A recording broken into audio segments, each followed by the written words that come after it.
आपने माँ के बारे में तो बहुत सुना होगा, बहुत जगह पढ़ा भी होगा। माँ के लिए अच्छी अच्छी हिंदी कहानियाँ लिखी गई हैं, लेकिन पिता के बारे में बहुत कम ही लिखा गया है। तो दोस्तों, यह हार्ट टचिंग स्टोरी उन फादर्स को समर्पित है जो अपने परिवार के लिए जी जान से काम करते हैं, खुद की इच्छाओं को मारकर अपने बच्चों के सपनों को पूरा करते हैं।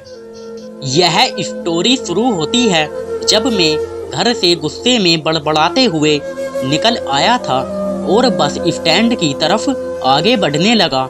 मैं मन ही मन बड़बड़ा रहा था, पता नहीं कितने पैसे छुपा के रखे हैं, लेकिन मेरे लिए एक बाइक नहीं ले सकते। अब मैं यहाँ से चला जाऊँगा और तब तक वापस नहीं आऊँगा जब तक मैं खुद के पैसों से बाइक नहीं खरीद लेता।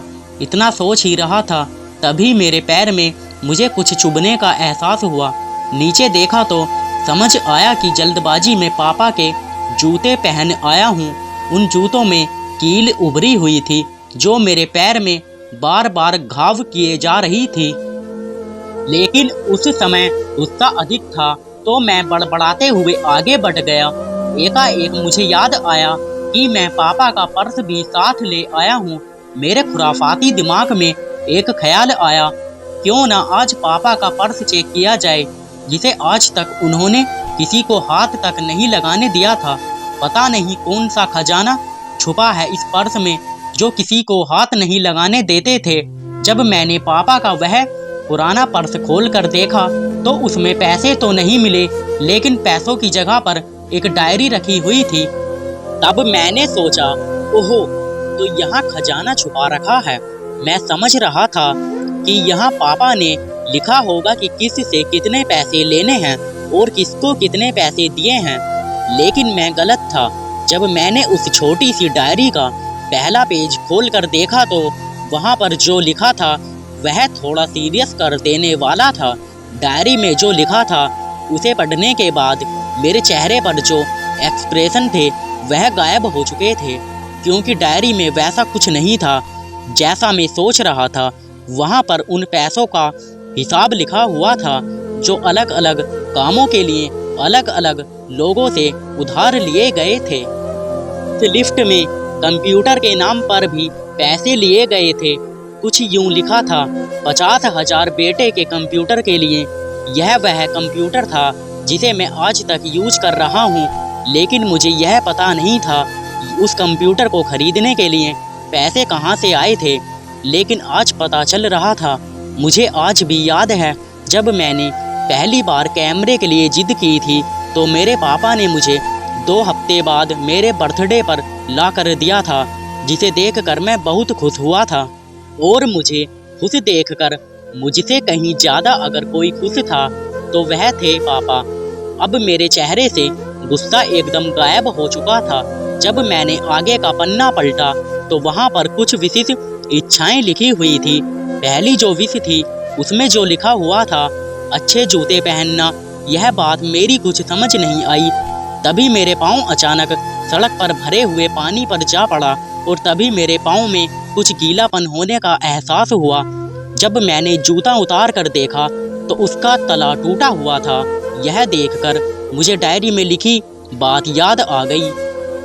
तभी मुझे माँ पापा की कई बातें भी याद आ रही थी कि कैसे माँ जब कहा करती थी पापा से, अब तो जूते पुराने हो गए, नए ले लीजिए, तो पापा अक्सर यह कहकर टाल दिया करते थे, जूते अभी और चलेंगे, अभी कुछ दिन पहले तो लिए थे।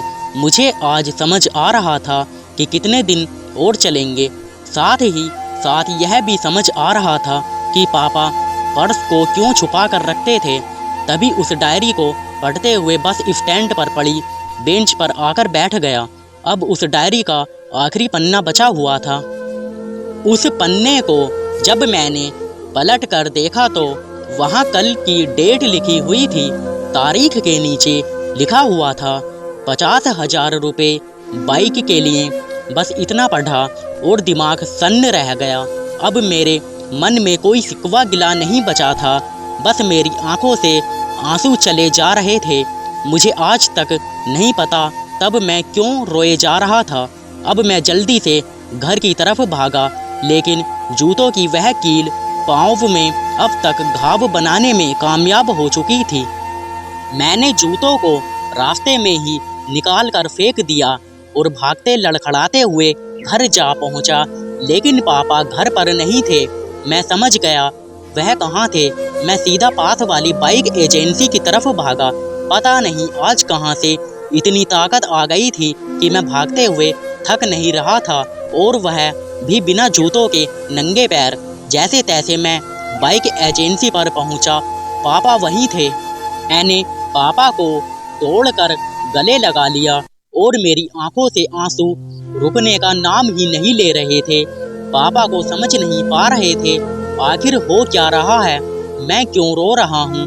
मैंने पापा से कहा, पापा मुझे मोटरसाइकिल नहीं चाहिए, आप अपने लिए जूते ले लीजिए। अब आज से मैं जो भी करूँगा अपनी मेहनत से अपने बलबूते पर पढ़ कर करूँगा। दोस्तों बस इतनी सी थी ये कहानी।